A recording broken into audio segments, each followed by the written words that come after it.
Convidado do Telejornal, o secretário do Turismo, Ambiente e Cultura, Eduardo Jus. Bem-vindo, Sr. Secretário. Olá, boa noite. Porquê esta obra agora? É um ponto de viragem? Não, mas é, acima de tudo, 10 anos de governação que foram caracterizados por decisões que mudaram muito a forma de gerir o sector aqui na Madeira.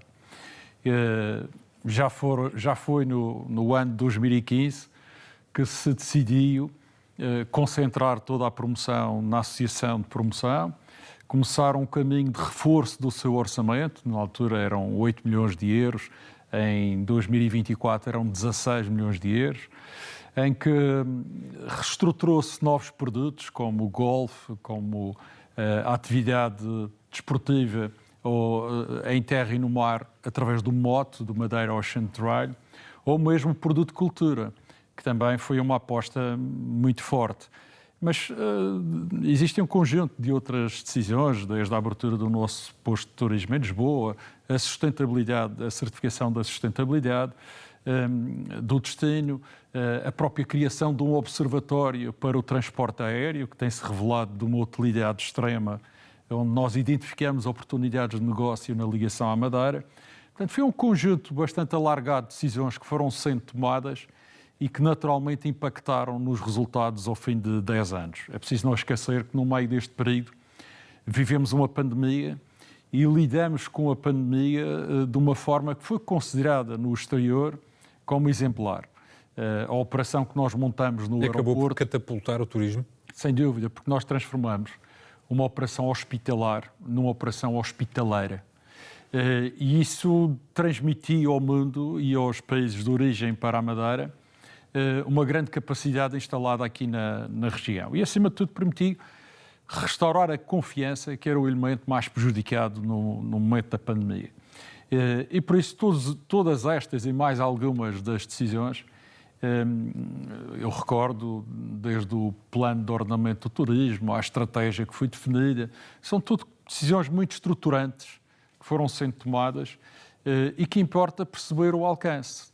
Nós, ao fim deste tempo, já temos distância temporal suficiente para poder, com base nos números, na estatística que é oficial, nada do que foi aqui publicado é a nossa opinião, é o tratamento de dados. Permitir que foram decisões acertadas e que fizeram crescer um sector que é o motor da economia regional e que esse crescimento foi sentido não só na quantidade de pessoas que vieram, mas no valor do sector. O valor do sector cresceu no dobro da quantidade das pessoas.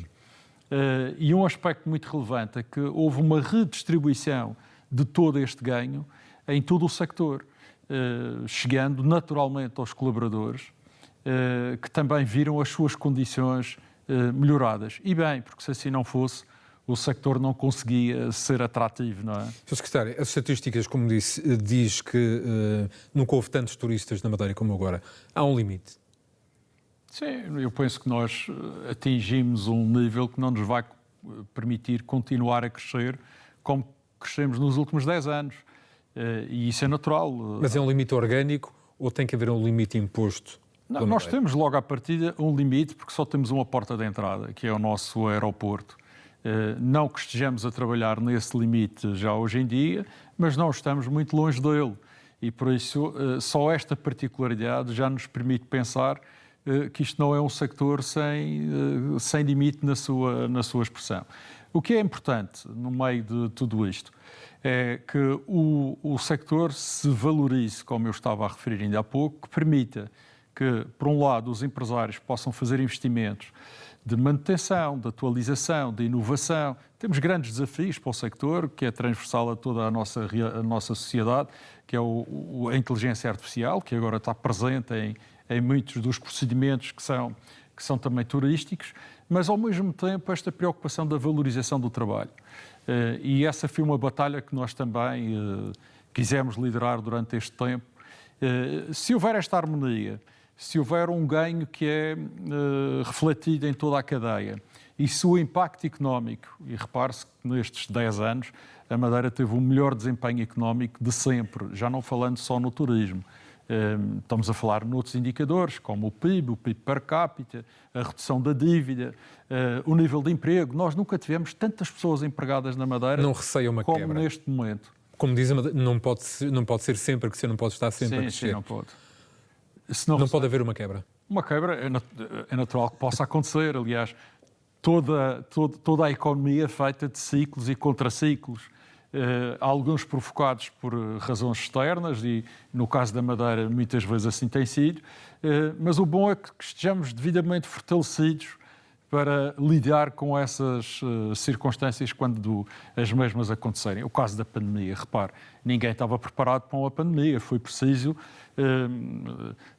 agir taticamente durante muito tempo para aproveitar todas as circunstâncias, minimizar o impacto do terror da viagem que foi instalado e conquistar a confiança das pessoas. Nós lideramos esse processo com uma certificação contra os riscos biológicos, que foi única no mundo e que projetou, quer nos operadores, quer na procura, nas pessoas individuais, um grande interesse por conhecer este território. Há um trabalho agora a fazer de disciplinar os fluxos turísticos? Há um trabalho, acima de tudo, de mudar alguns hábitos. Repare, nós facilmente caímos numa leitura de excesso de pessoas aqui ou excesso de pessoas ali. O que está a acontecer é que há um hábito das pessoas irem para o mesmo sítio, todas ao mesmo tempo, todas à mesma hora, tudo no mesmo sítio.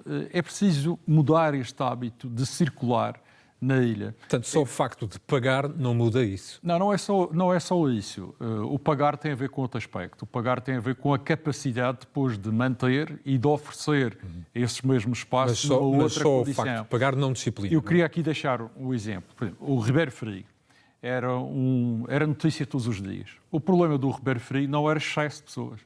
Era o caos que estava instalado no trânsito.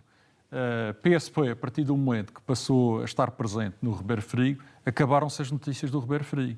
Ou seja, havia uma disciplina que era preciso impor, não no aspecto turístico propriamente dito, mas no trânsito. E nós, neste momento, estamos a trabalhar a passos largos para que essa introdução de alterações nestes processos possa ser efetiva rapidamente, mas, acima de tudo, que seja uma transição o mais natural possível. Eu penso que todos os agentes económicos ganham com isto, quem nos visita ganha com isso. Nós estamos a terminar um estudo com a Universidade da Madeira que nos permite aferir a capacidade de carga, a atualização da capacidade de carga para cada um desses sítios. Isso vai logo, à partida, nos dar a ideia de quantas pessoas podem estar ali naquele momento, em que períodos temporais em que as pessoas podem ali estar, e isso é disciplinar. É nesse sentido que disciplinar significa, mais concretamente, gerir este processo. E eu julgo que durante este mandato muita coisa há de ser alterada no sentido de trazer essa evolução que todos nós desejamos. Há mais algum desenvolvimento na ideia de concessionar os espaços? Não, a ideia, não há mais nenhum desenvolvimento, é uma questão de princípio. Nós temos a noção clara que, através da concessão, podemos alargar a oferta nas mesmas condições dos percursos que são geridos pelo Instituto de Florestas e Conservação da Natureza. E libertar recursos. Isto permite o quê? Que as pessoas tenham mais opções.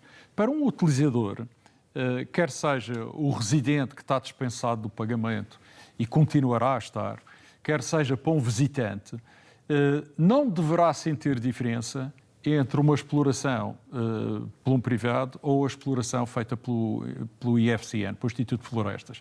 Isto porque o grau de exigência que se coloca à concessão é rigorosamente o mesmo que se coloca em termos de segurança, de manutenção, de sinalética, de apoio. Tudo isso tem que ser mantido. Aliás, são as prioridades da utilização do espaço natural. E, acima de tudo, com uma grande preocupação com a conservação da natureza. Hoje nós estamos a evoluir de um conceito do utilizador pagador para um conceito do utilizador conservador. Ou seja, tem que haver aqui uma consciência de que as pessoas estão a utilizar um território que é especial, que merece uma determinada atitude, que tem que estar refletida no comportamento do uso do espaço. E é essa a evolução que nós queremos fazer. Deixe-me só perguntar, porque hoje tivemos o aeroporto condicionado outra vez, houve também algum desenvolvimento nas conversas com o grupo de trabalho criado para estudar o problema dos ventos no aeroporto? Sim, neste momento existe trabalho que é continuado no tempo, resultante desse grupo de trabalho, e que nos poderá levar, dentro de algum tempo, depois de cumprido o calendário que foi estabelecido para a leitura das condições de vento no aeroporto após a instalação por parte da nave de 2 importantes equipamentos que ali se encontram, permitir alguma conclusão mais à frente. Nós entendemos que isto é um caminho possível, mas muito longo. Tem algum limite temporal na cabeça? Não, não tenho, sabe. Eu estou envolvido neste processo desde 2016.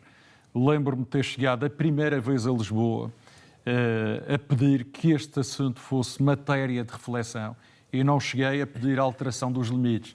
Eu disse, isto está cristalizado desde 64, os aparelhos não são os mesmos, o aeroporto não é o mesmo, a tecnologia não é a mesma, os pilotos não são os mesmos. Por que é que não se pensa nisto? E desde 16 até hoje, aquilo que foi possível fazer foi a instalação de um lidar e de um radar banda X no aeroporto para ainda aferir, para depois concluir. Eu acho que o país lida mal com esta realidade. Há uma resistência muito grande em perceber que este é um assunto prioritário para a Madeira. O grupo de trabalho que se refere permitiu concluir que, com a alteração de apenas 3 nós de vento, dos 15 para os 18, que é o que afeta o aeroporto, na direção norte ou nordeste, apenas 3 nós, 80% do problema das divergências estava resolvido, mas mesmo assim a Autoridade Nacional é resistente a qualquer alteração no entendimento destes limites, até que reúna todos esses dados, que são uma base científica entendida pela Autoridade Nacional. Infelizmente é um caminho muito longo, como eu dizia, para a Madeira. Nós achamos que estão reunidas condições para poder proceder de outra forma mais célere, mas infelizmente não temos competência na Madeira para o fazer. Sr. Secretário, obrigado por ter vindo ao Telejornal. Obrigado.